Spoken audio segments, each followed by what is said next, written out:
नमस्ते छात्रों, आज हम पद्य पाठ क्रमांक 5 में जो दूसरा काव्य हमने शुरू किया है यानी रुंद के दोहे। तो पिछले वीडियो में हमने रुंद के दोहे इसमें से 5 पद हमने पढ़ने के लिए लिए थे, यानी वह भाग 1 हमने ऐसे नामकरण दिया था। आज हम इस वीडियो में रुंद के दोहे इस पद्य के अंतर्गत उसके जो आगे के पद है वह हम उसका आशय देखने वाले हैं, इसलिए इसे हमने भाग 2 वीडियो नंबर 2 ऐसे नामकरण दिया है। तो देखते हैं रुंद के दोहे। तो इसमें देखो, पहले मैंने शब्दार्थ आपके सामने दिए हैं जो पिछले वीडियो के संदर्भ में भी यहाँ पर है, और जो अभी का वीडियो बनाया जा रहा है उसमें भी ऐसे कुछ शब्द आए हुए, जैसे कि सरस्वती यानी सरस्वती यानी विद्या की देवी, कर्तव्य यानी कार्य, सौर यानी चादर, काठ यानी लकड़ी, लहे यानी लेना, वायस यानी कौवा, उद्यम यानी प्रयत्न, पयोद यानी बादल, पाथर यानी पत्थर, लीही यानी उसे तीही का मतलब है उसे, अम्बही यानी आम, और निबोरी का मतलब है नीम का फल। ऐसे शब्द यहाँ पर दिए हुए हैं। उसके बाद हम देखते हैं एक के बाद एक यहाँ पर जो भी पद है वो पद हम देखेंगे और उसका आशय हम देखेंगे।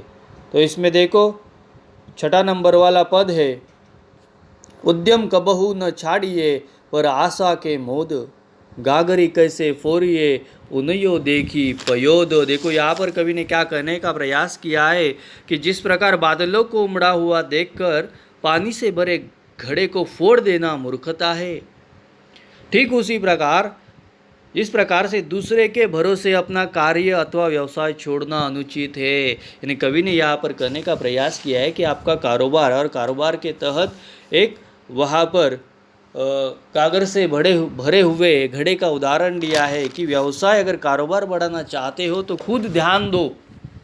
मजदूर के सहारे आप कारोबार अगर चला रहे हो ठीक है, लेकिन वहाँ पर आपको खुद जाना होगा उस व्यवसाय संभालने के लिए, कारोबार चलाने के लिए।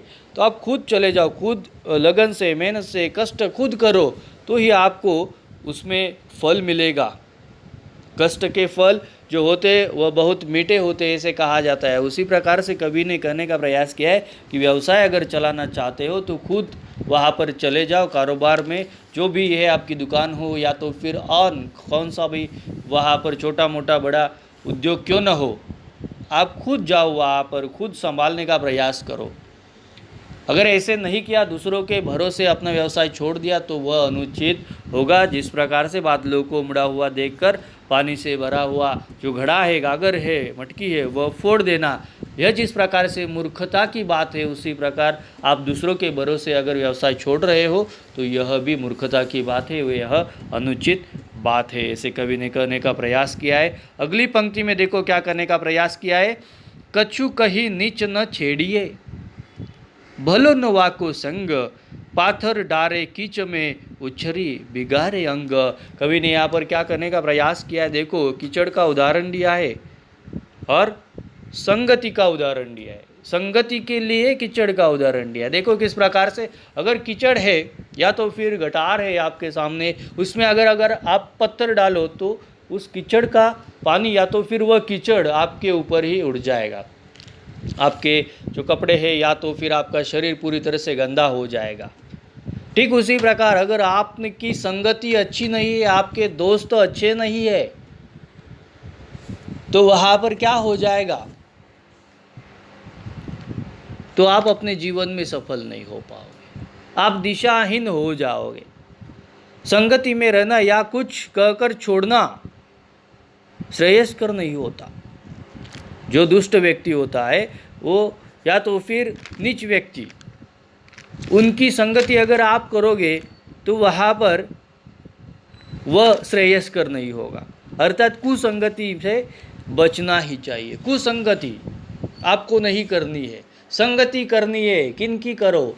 सज्जन व्यक्तियों की संगति करो, ज्ञानी व्यक्तियों की संगति करो, जो आपको जीवन मार्ग में सफलता पाने के लिए साथ देंगे। ऐसे व्यक्तियों की संगति करो, कुसंगति मत करो, ऐसे कवि ने कहने का प्रयास किया है।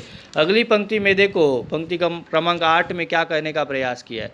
जो पावे अति उच्च पद, देखो, जो पावे अति उच्च पद ताको पतन निदान, जो तपी तपी मध्याह लव अस्त होतु है भान। देखो क्या कवि ने कहने का प्रयास किया है कि जो ऊंचाई पर पहुंचता है उसका नीचे उतर आना उतना ही स्वाभाविक है, जितना कि दोपहर के समय में तपा हुआ सूर्य शाम के समय अस्त हो जाता है, यानी डूब जाता है। ऐसे कवि ने कहने का प्रयास किया है कि आप ऊंचाई के पद पर समझो विराजमान हो गए, आपको कारोबार में, नौकरी में बढ़ती चली गई, मिल गई, कारोबार में बढ़ती मिल गई, या तो फिर प्रगति हुई, यश मिला, या तो फिर नौकरी कर रहे हो, यश मिला, बढ़ती मिली, आप उच्च पद पर, उच्चायुक्त यानी अधिकारी बन गए आप। लेकिन कितनी भी ऊंचाई तक आप उड़ान भर दो, आपके पैर जमीन पर होने चाहिए। देखो जो पंछी है, पक्षी है, वो आकाश में विहार करते हैं, ऊंचाई तक चले जाते हैं, गरुड़ कितनी ऊंचाई तक चला जाता है, फिर भी ज़मीन पर आकर रहता है।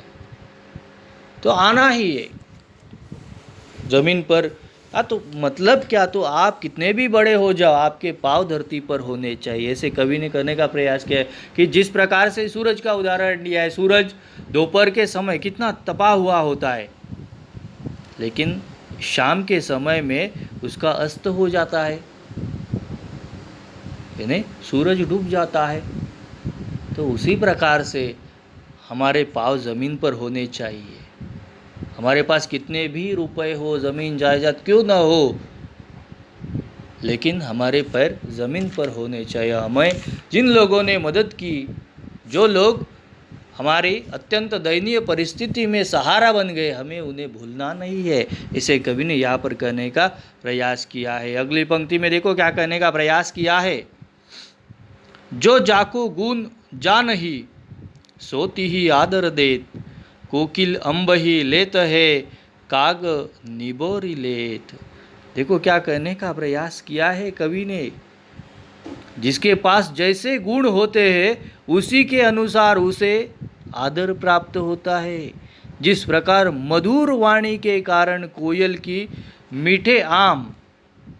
को मीठे आम प्राप्त होते हैं, लेकिन कर्कश आवाज का धनी कौन है, तो कौवा, उसको कड़वी निबोरी ही प्राप्त हो जाती है। निबोरी यानी नीम का फल यहाँ पर बताया गया है। तो जैसे कि कोकिल का मधुर आवाज है तो उसे आम प्राप्त होता है, मीठा मीठा आम प्राप्त होता है। हमें भी कोकिल की आवाज़ सुनकर प्रसन्नता महसूस होती है, और दूसरी तरफ एक कौवे की आवाज़ सुनो तो कर्कश आवाज़ है, तो हम सुनना नहीं चाहते। तो कवि ने यहाँ पर कहने का प्रयास किया है कि जैसे कि कौवे को क्या प्राप्त होता है, तो कड़वी निबोरी ही वह ले पाता है। तो उसी प्रकार से कवि ने कहने का प्रयास किया है कि हमारे पास अच्छे गुण चाहिए, जो हमारे अंदर अवगुण है वो निकाल दो। आपके पास त्याग होना चाहिए, अहंकार निकाल दो, दूसरों की मदद करो, वाणी में मधुरता होनी चाहिए, दूसरों के साथ बातें किस प्रकार से करनी चाहिए, आपका स्वभाव पूरी तरह से अच्छा होना चाहिए, व्यक्तिमत्व अच्छा होना चाहिए। जैसे आपके गुण होते हैं उसी प्रकार से आपको आदर प्राप्त होता है। अगर आपके पास अवगुण है तो आपको आदर प्राप्त नहीं होगा, लोगों के दिल से आप पूरी तरह से निकल जाओगे। ऐसे कवि ने कहने का प्रयास किया है। अगली पंक्ति देखो, 10 नंबर क्या कहने का प्रयास किया है। आप अकारज आपनो करत कुबूध के साथ, पाय कुलाडी आपने मारत मूर्ख हाथ।